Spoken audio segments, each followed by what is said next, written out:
Shalom Sobat WB yang terkasih. Renungan Harian Wanita Bijak Selasa 1 Juli 2025 dengan tema Iman dan Keberanian. Firman Tuhan diambil dari Kitab Keluaran 2 ayat 1 sampai dengan 10.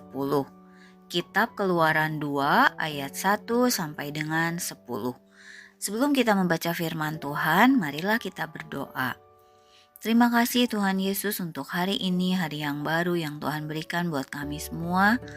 Terima kasih untuk kasih karunia, anugerah, dan hikmat yang Kau berikan buat kami. Terima kasih untuk kesempatan hari ini kami bisa mendengarkan sebagian dari firman-Mu. Biarlah Roh Kudus membimbing kami sehingga kami mengerti apa yang Tuhan mau untuk kami lakukan di dalam kehidupan kami sehari-hari. Terima kasih Tuhan Yesus. Dalam nama-Mu kami telah berdoa. Haleluya. Amin. Kitab Keluaran 2 ayat 1 sampai dengan 10. Terjemahan baru 2. Demikianlah firman Tuhan. Musa lahir dan diselamatkan. Seorang laki-laki dari keluarga Lewi memperistri seorang perempuan Lewi.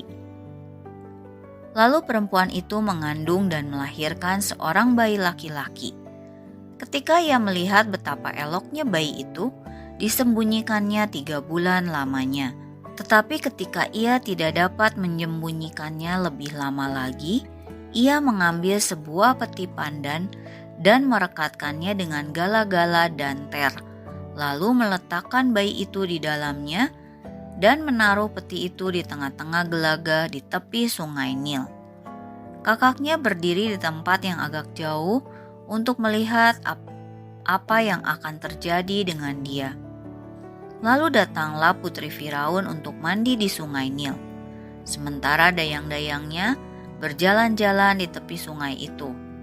Ia melihat peti yang di tengah-tengah gelagah itu dan menyuruh hambanya perempuan untuk mengambilnya. Ketika ia membukanya dan melihat bayi itu, tampaklah bayi laki-laki yang sedang menangis. Ia merasa kasihan kepadanya dan berkata, "Tentulah ini salah satu bayi orang Ibrani." Lalu bertanyalah kakak anak itu kepada putri Firaun, "Perlukah aku pergi memanggil seorang ibu penyusu dari antara orang Ibrani untuk menyusui bayi itu bagi tuan putri?" Saud putri Firaun kepadanya, "Pergilah." Lalu gadis itu pergi memanggil ibu bayi itu. Berkatalah putri Firaun kepada ibu itu, "Bawalah bayi ini dan susuilah dia bagiku. Aku akan memberi upah kepadamu." Kemudian perempuan itu mengambil bayi itu dan menyusuinya.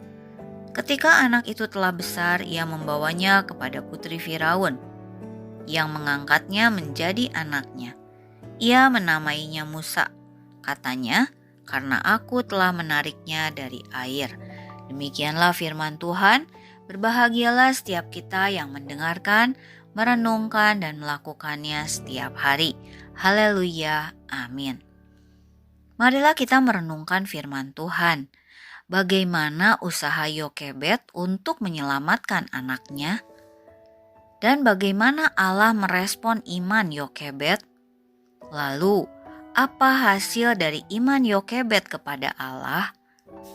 Sobat WB yang terkasih, ketika Firaun mengeluarkan perintah untuk membunuh semua bayi laki-laki dari bangsa Ibrani, ada seorang ibu dari bangsa Ibrani bernama Yokebed yang begitu berani dan gigih untuk menyelamatkan bayi laki-laki yang baru saja ia lahirkan.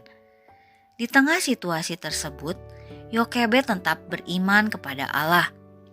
Yokebed begitu yakin akan pertolongan Allah terhadap rencananya karena Yokebed mengenal Allah dengan benar dan dia tahu bahwa Allah selalu menolong orang-orang yang percaya dan berharap kepadanya. Allah merespon iman Yokebed dengan memberinya hikmat dan keberanian melalui cara yang unik agar bayi tersebut tidak dibunuh. Pengharapan Yokebed kepada Allah tidak sia-sia. Dia berhasil menyelamatkan bayinya dan mengasuhnya sehingga rencana Tuhan atas Musa sang bayi yang terselamatkan tersebut dapat terwujud. Sobat WB yang terkasih, keberanian akan datang ketika kita mengenal Allah dengan benar dan mempercayai firman-Nya. Meski kadang ada kegentaran, tetapi akan ada kekuatan untuk menghadapi badai yang terjadi di jalan kehidupan kita. Mengapa demikian? Karena Tuhan berjanji akan memimpin jalan hidup orang yang percaya kepadanya, dan Ia yang berjanji adalah setia dengan janjinya. Perhatikanlah iman Yokebed yang tidak ciut meski dia diperhadapkan oleh peraturan Firaun. Tindakannya membuktikan dia tidak meragukan sedikit pun pimpinan dan rencana Tuhan atas hidupnya. Iman akan membuat kita berani berjalan, bahkan di saat harus menghadapi badai sekalipun. Karena kita tidak sendirian, ada Allah berjalan bersama kita. Sobat WB yang terkasih, sebelum kita membagikan firman Tuhan kepada rekan-rekan di dalam kelompok pemuritan kita, atas berkat yang kita terima dan komitmen kita, marilah kita berdoa. Terima kasih Tuhan Yesus untuk firman-Mu hari ini. Kami belajar dari seorang tokoh Yokebed. Kami mau Tuhan semakin mengenal Engkau lebih dalam lagi, dan kami semakin melekat kepadamu.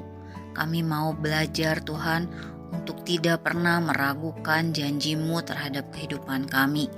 Kami mau semakin beriman kepadamu. Kami mau belajar, kami mau percaya bahwa Engkau selalu ada di dalam setiap kehidupan kami. Apapun masalah yang kami hadapi, dengan iman kami percaya Engkau selalu menyertai dan menolong kami. Terima kasih Tuhan Yesus, kami mau menyerahkan seluruh hari ini, seluruh kehidupan kami ke dalam tangan-Mu. Di dalam nama Tuhan Yesus kami telah berdoa dan mengucap syukur. Haleluya, amin. Iman dan kepercayaan sepenuhnya pada kuasa Allah menghasilkan keberanian untuk hidup dalam kebenaran.